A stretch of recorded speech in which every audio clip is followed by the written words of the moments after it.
পরামর্শ নিতে হয়। তা গুরুজন আমাদের যদি ঘরে আমরা কোনো কর্ম করি, আমরা আমার মাতা পিতার কাছে জিজ্ঞাসা করব তো কি করতে হবে, বা আমার মন্ত্রগুরু যিনি আছেন তার কাছে জিজ্ঞাসা করব বাবা কি কি করতে হবে। তা ঠিক তদ্রূপ গৌর সুন্দর তিনি যজ্ঞ করবেন স্থির করলেন সুরধনির তীরে। তা ভক্তগণকে নিয়ে যজ্ঞ করবেন, তা জিজ্ঞাসা করছেন কার কাছে? তার গুরুজন অর্থাৎ কে? দাদা নিত্যানন্দ শনে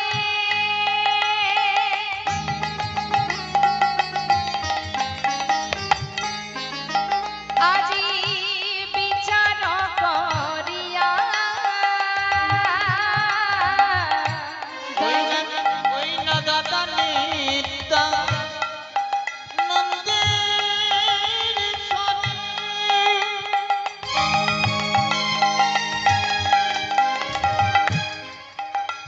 ওই না বিচার করিয়া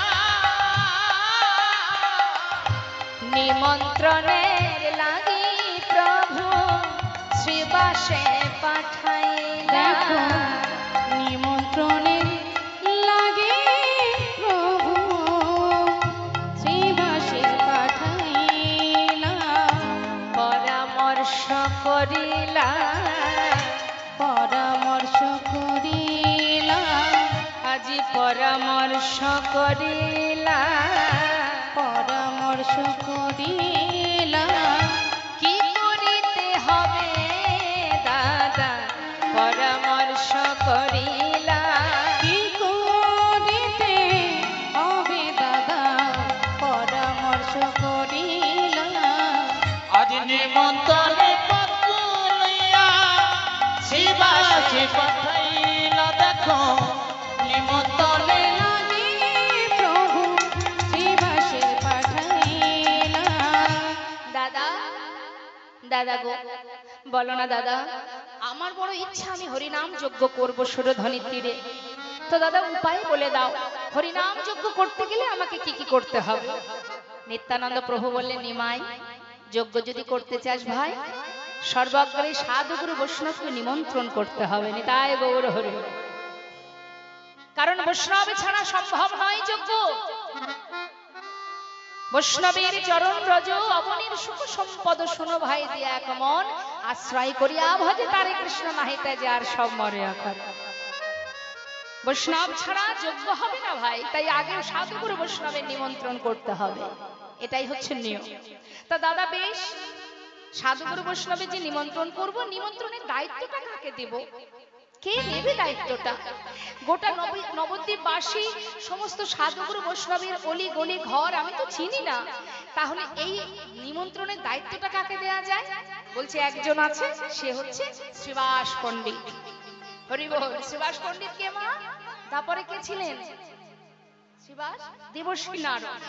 তা বলছে তুমি এক কাজ করো, শ্রীবাস জানে অলিগলি, শ্রীবাসের উপরে নিমন্ত্রণের দায়িত্ব দাও। শ্রীবাস পণ্ডিত বললেন তথাস্তু প্রভু, তাই হবে। নিমন্ত্রণের দায়িত্ব আমিই নিলাম। নিমন্ত্রণের দায়িত্ব শ্রীবাসের হাতে দিল।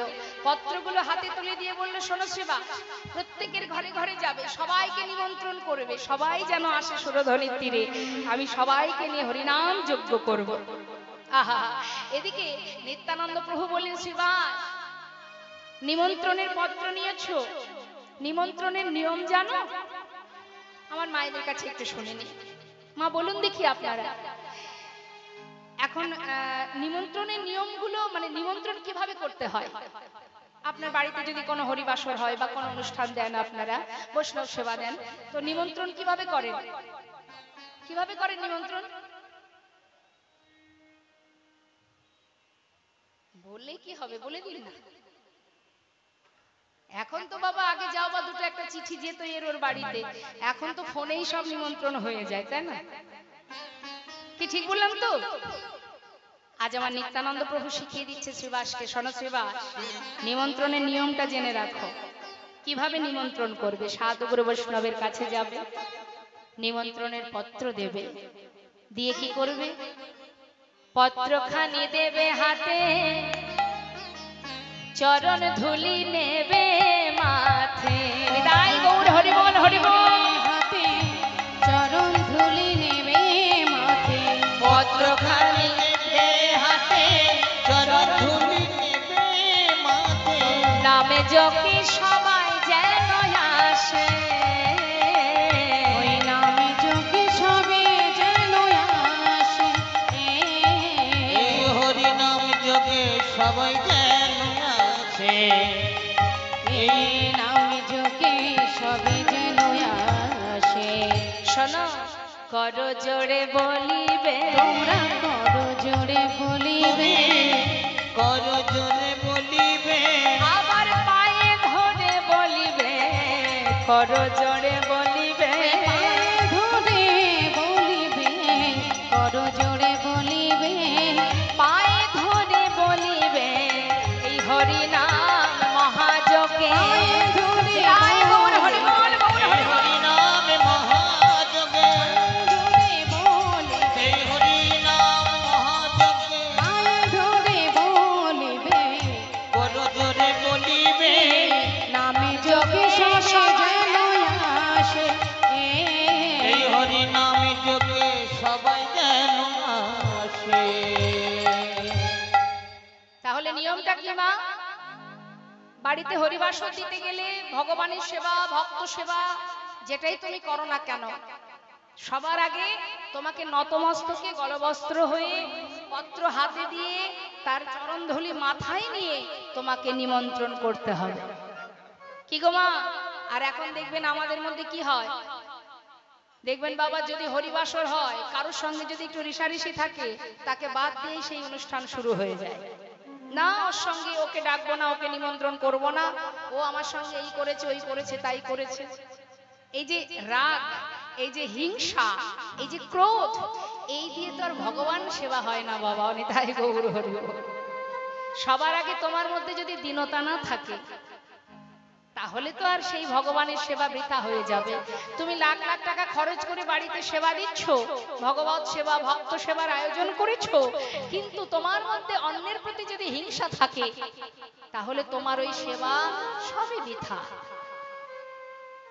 অন্যের বাড়িতে ভিক্ষা করো, দীনতা প্রকাশ করো, নতমস্তকে যার সঙ্গে তোমার দ্বন্দ্ব, তুমি তার বাড়িতে মাথা নত করে গলবস্ত্র হয়ে করো জোড়ে তাকে নিমন্ত্রণ করবে, এবং যখন আসবে তারা তাদেরকে সসম্মানে গ্রহণ করে উপযুক্ত সেবার আয়োজন ব্যবস্থা করতে হবে। এটাই তো তোমার প্রকৃত সেবা, আর এই সেবাতেই ভগবান সন্তুষ্ট হন। যেমন মুর্শিদাবাদ জেলার মস্ত বড় জমিদার লালাবাবু যত সময় জগৎ শেঠের বাড়িতে ভিক্ষা না করেছিল, ভগবানের কৃপা তো পড়ে থাক বাবা, গুরুদেবের কাছে মন্ত্র পর্যন্ত সে গ্রহণ করতে পারেনি।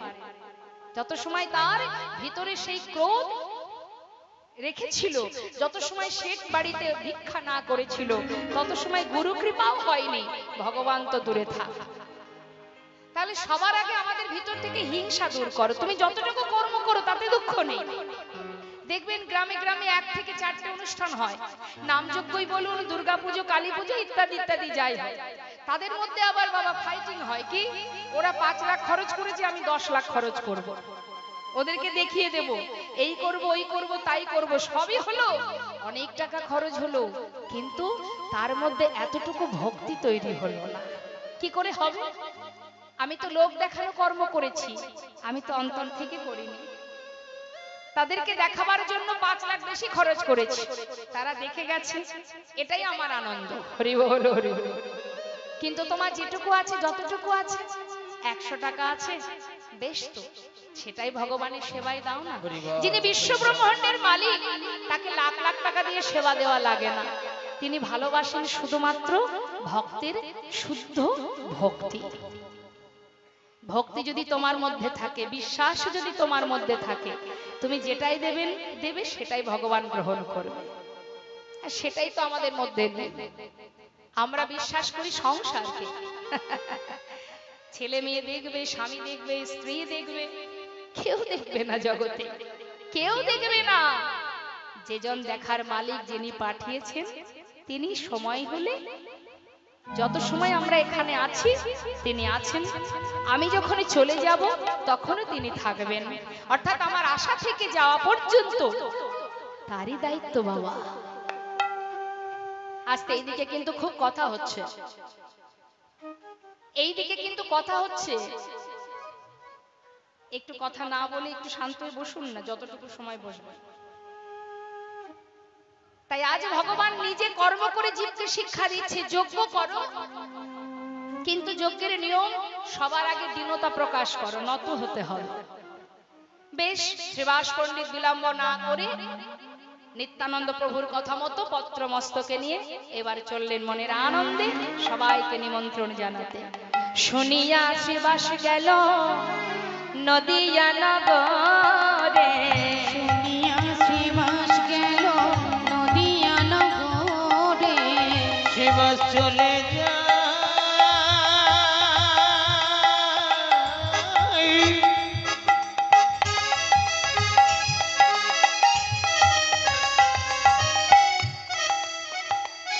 ওই নদিয়ার পথে পথে,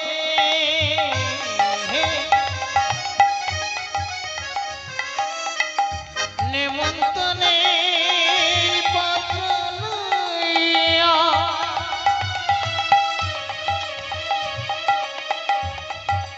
শিবাস চলে যায় গো, চলে যায়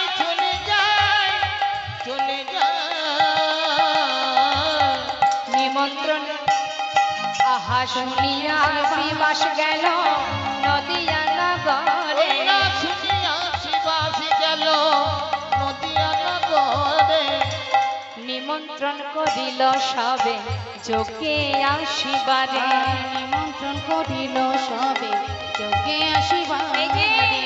আপনারাও আসিবে, আপনারাও আসিবে, আহা আপনারাও আসিবে, ওই আপনারাও আসিবে, হরিনাম মহাযোগে আপনারাও আসিবে।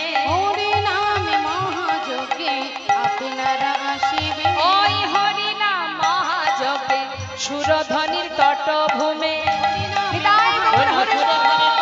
হরি নামে মহাযোগে, সুরধ্বনির পটভূমে, হরি নামে মহাযোগে, সুরধ্বনির পটভূমে আপনারাও আসিবে।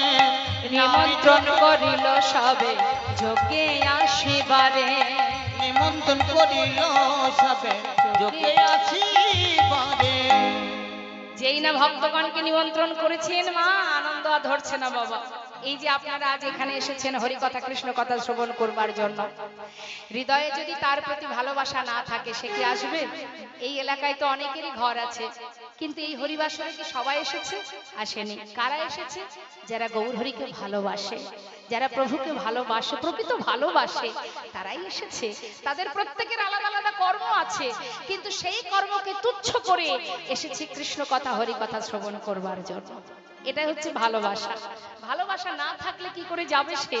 তো মাগো সবাইকে নিমন্ত্রণ করেছে, আর করা মাত্রই নদেবা আসি আনন্দে সবাই সকলে পাগল পাগলিনীর ন্যায় এবার সবাই যাচ্ছে। কেন? গৌর দর্শনে যাবে যে। যখনই আপনারা শুনেছেন এখানে হরিনাম হবে ছুটে এসেছেন। হ্যাঁ, এই যে আনন্দ, যাব সেখানে কেন? সাধু সঙ্গ হবে, ভক্ত সঙ্গ হবে, কৃষ্ণ কথা শুনবো, এটা তো একটা মনের আনন্দ বাবা। তাই সেই আনন্দ উপভোগ করার জন্য নদেবাসী তারাও যাচ্ছে। কেন? খবর পেয়েছে গৌর হরি যজ্ঞ করবেন, সেই যজ্ঞে সকলে মিলিত হবে বলে আজ নদিয়া নাগরী সকলেই ছুটছে গৌর দর্শনে। মহাজন বললেন দেখো দেখো আজ সবাই যাচ্ছি। শুনিয়া শ্রীবাস গেল, আজ সবাই মিলে মনের আনন্দে শ্রীবাসের নিমন্ত্রণ পেয়ে সকলে যাচ্ছে। মহাজন বললেন দেখো নিমন্ত্রণের পত্র পাইয়া আনন্দিত মন, নিমন্ত্রণের পত্র পাইয়া আনন্দিত ওই মন। না নিমন্ত্রণের পত্র পাইয়া আনন্দিত মন, সুরধ্বনির তীরে আসি দিল দর্শন, সুরধ্বনির তীরে আসি দিল দর্শন। সুরধ্বনির তীরে আসি দিল দর্শন। সুরধ্বনির তীরে আসি দিল দর্শন। কেন? আনন্দ ধরে না, আনন্দ ধরে না, তাদের আনন্দ ধরে না। আনন্দ ধরে না, আজ গৌর বদন হেরবে বলে আনন্দ ধরে ওই না। না দূর বরণ হেরবে বলে আনন্দ ধরে না, আজ গৌর চরণে পাবে বলে আনন্দ ধরে না। ওই না দূর চরণ পাবে বলে আনন্দ ধরে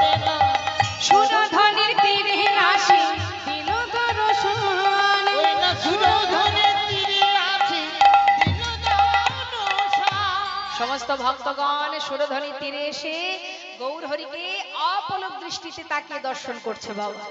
গৌরহরির বদন যখন দর্শন করছে ভক্তরা, মহাজন পদাবলীর শেষে দাঁড়িয়ে দাঁড়িয়ে বললেন, দেখো দেখো নয়ন ভরে গোরার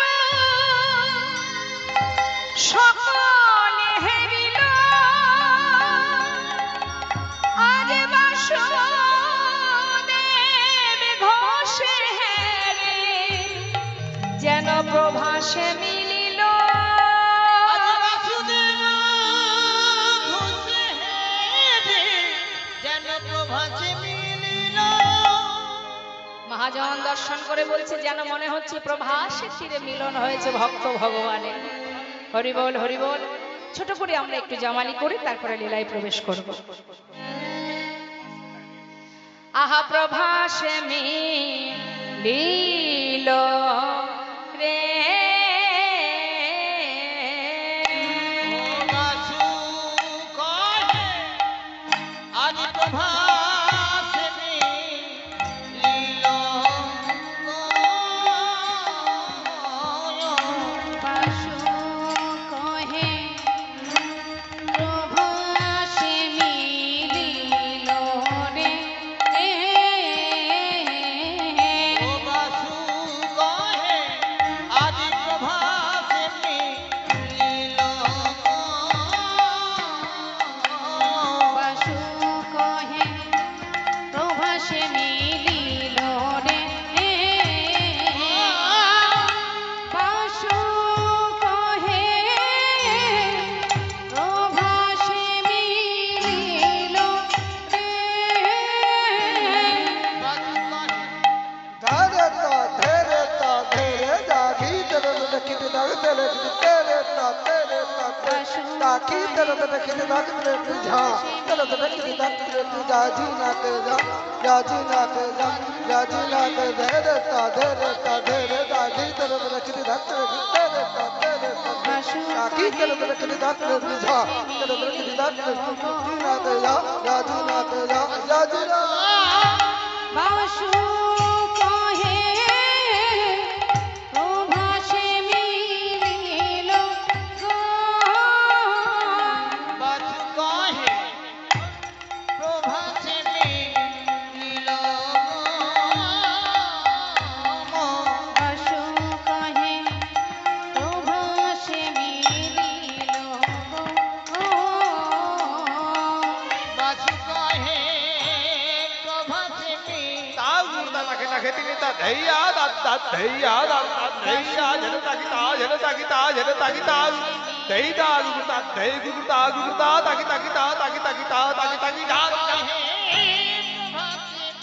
মিলিল গো। বাসু কহে প্রভাসে মিলিল গো। ও বাসু কহে প্রভাসে মিলিল গো। বাসু কহে আজ প্রভাসে মিলিল গো।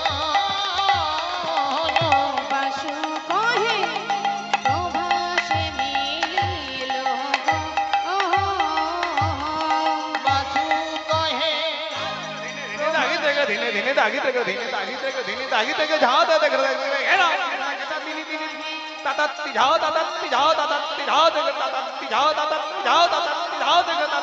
বাসু কহে প্রভাসে মিলিল গো।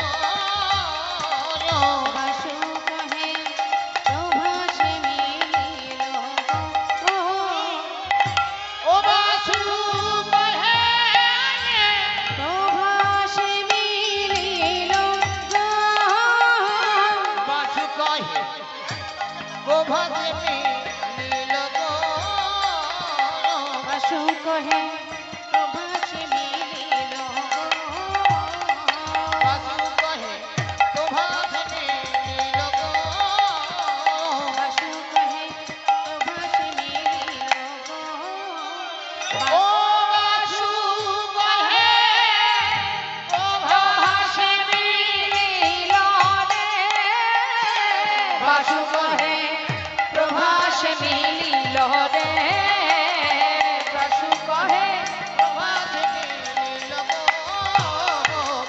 কহে প্রভাসে মিলিল রে, বাসু কহে প্রভাসে মিলিল রে, বাসু প্রভাসে মিলিল রে,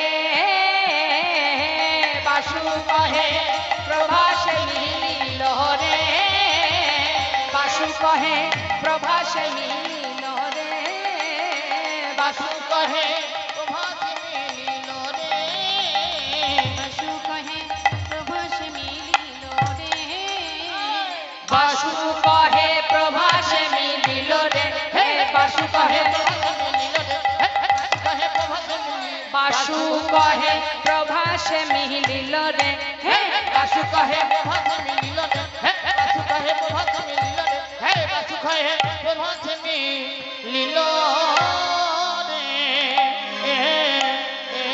নিতাই গৌর হরি গৌর।